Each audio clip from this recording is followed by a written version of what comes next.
Hi guys! So once again, this is Sir Jonel, and welcome to our English class, Quarter 4, Week 3.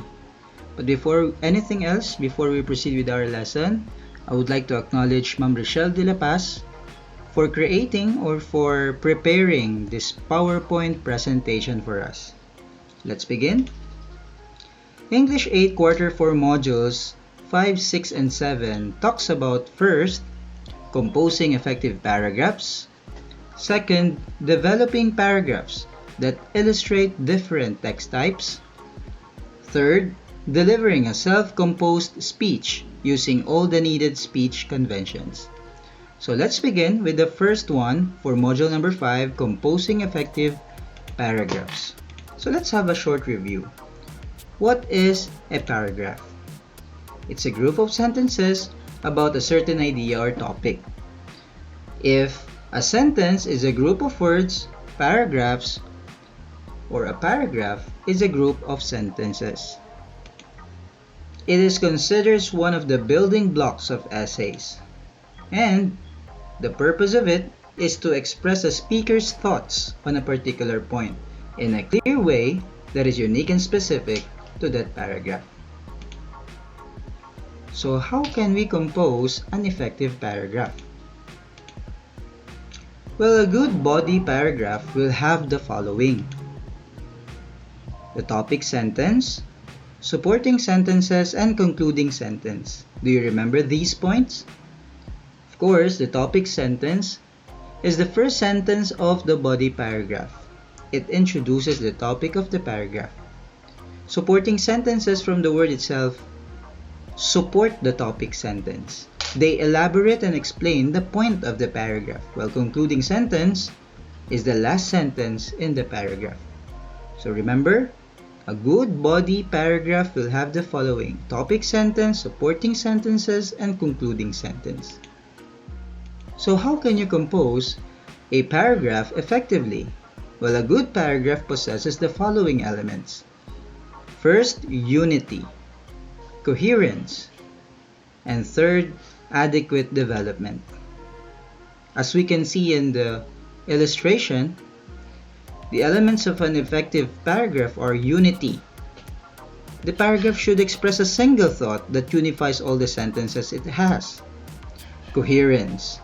All sentences in a paragraph should clearly relate to one another systematically or logically. And third, it should have an adequate development. The topic of the paragraph should be discussed entirely and sufficiently by providing supporting details. So once again, in order for us to compose a paragraph effectively, we should keep in mind these three elements: unity, coherence, and adequate development. Now, there are many ways to elaborate the main idea of a paragraph, and we can make sure that our paragraph is well developed by using one or more methods below. First, define your terms. Second, provide examples and illustrations. Third, explain a procedure. Fourth, compare and contrast. And fifth, evaluate cause and effect. It is important to note that ideas between sentences and paragraphs should be related so that they flow smoothly. We already discussed this when we talked about coherence. There should be a smooth flow of ideas inside the paragraph. So what do we use in order to accomplish that? Transition words and phrases are needed. So we will see in the table the common transition words and phrases that are useful in connecting ideas within and between paragraphs. So in the first column, we'll see here the transition words or phrases. In the second column, what it shows. And the third column, a given example. So let's begin with this row. These are the transition words and phrases. And also, again, first, in addition, and moreover. What does it show? More or similar information will be given. Information is elaborated on the same general idea. Here's an example. It is a good reason to wake up early in the morning to water your plants, to make sure they get enough sunlight, and to watch them grow silently. What is the transition word in this sentence? Is the word end. So it showed more of similar information which was given inside the sentence. So please familiarize yourselves with these transition words, what they show, and these given examples of how these transition words were used in sentences. Now we have a task given to us here. Read the given paragraph, complete the table by supplying the needed information. At this point, I will pause this video to give you the time to read this paragraph.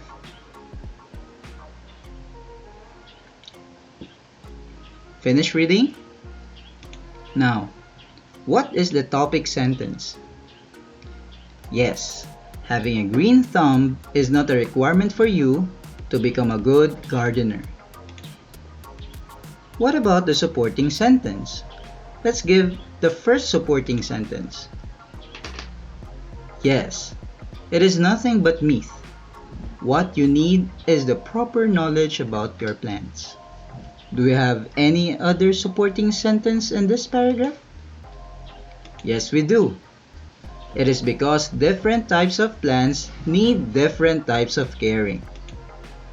Another supporting sentence is, also, you should not forget your patience, diligence, and sense of responsibility to ensure that your plants will grow healthy.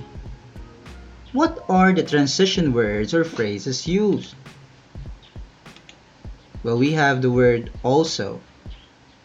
So we see how this paragraph used transition words to connect or to show the smooth flow of information inside the paragraph. So that ends our first module. Let's proceed to module number 6, developing paragraph that illustrates different text types. Read the short paragraph and answer the questions that follow. You may pause this video to give you time to read this paragraph. Are you done reading? Now, what is the gist of the paragraph? What is it all about? A. Harmonious family relationship. B. Making family life easy. C. Likes and dislikes of family members. Or D. Love of parents to their children. What's your answer? Well, the correct answer is letter A. Harmonious family relationship. How about question number 2? What sentence tells the main idea? Is it A, the first sentence? B, the fourth sentence? C, the second sentence? Or D, the third sentence? The answer? Letter A, the first sentence. Usually, the main idea is written in the first part of the paragraph, in the first sentence. The topic sentence is usually found there. Writing is one of the most neglected skills as it is often considered complex, especially by students. Do you consider writing complex? Are you having a hard time in writing in English? Well, aside from grammar and punctuation, there are many things that are still needed to be considered in coming up with a fully developed paragraph, like the text type, the purpose, and structure. In the next slide. So here are the different types of text. We will discuss them one by one. Let's begin with the narrative text type. What is it? It's a text type that tells a story. So please do remember that point. Narrative text type tells a story with the events sequence in chronological order. There are characters, setting, various elements or events are there. These examples may include short stories, novel, poem, legend, and fable. What's the purpose? To entertain the readers through telling a story. It's written in the first person when it comes to language, or also it could be written in the third person perspective. It is written in the past or present tense, and it uses creative language to create an image in the minds of the readers. The structure is that there is a beginning and ending, characters, setting, conflict, and resolution. And finally, the events are arranged in chronological order. So here's a sample text. Who would like to read? Thank you. Now this was taken from the story of the aged mother by Matsuo Basho. So why can we consider it a narrative text type? Because it tells a story. It has characters, setting, various events. It is sequenced in chronological order. And the goal is to entertain the readers. I hope that narrative text type is already clear with you now. Let's proceed to the second type of text, which is what we call expository text type. So from the word itself, it exposes, it explains, it informs, describes the subject of the readers by providing factual information from reliable sources. Examples of this are reports, textbooks, historical, economic, or scientific information. Its purpose is to simplify and expose things, ideas, persons, and places through educational, purposeful facts. Language focuses on the subject, and it is written in the past or present tense just like the narrative text type. They use signal words, diagrams, charts, and illustrations. Also uses bullet points or numbers. Here's an example text. Now who would like to read this for us? Thank you. So this is an example of an expository text type because it exposes, it simplifies things, ideas. So we saw here that it simplified the information. The third text type that we will discuss is what we call explanatory text type. From the word itself, it explains. It gives explanation, a process of how and why something happens. Examples of these are instructions, procedures, and directions. The main purpose is to explain what, how, and why a certain thing happened. It uses what tense of the verb? Present tense of the verb. So see the difference? Yes. The narrative and the expository text type uses the past and the present, but for the explanatory text type, it always uses the present tense of the verb. Uses technical terminologies, uses action verbs, begin with an opening statement that introduces the subject to be delved into. Who would like to read this sample text for us? Thank you. So we see here that this is an explanatory text type because it explains how to make sukang pombong or sukang sasak.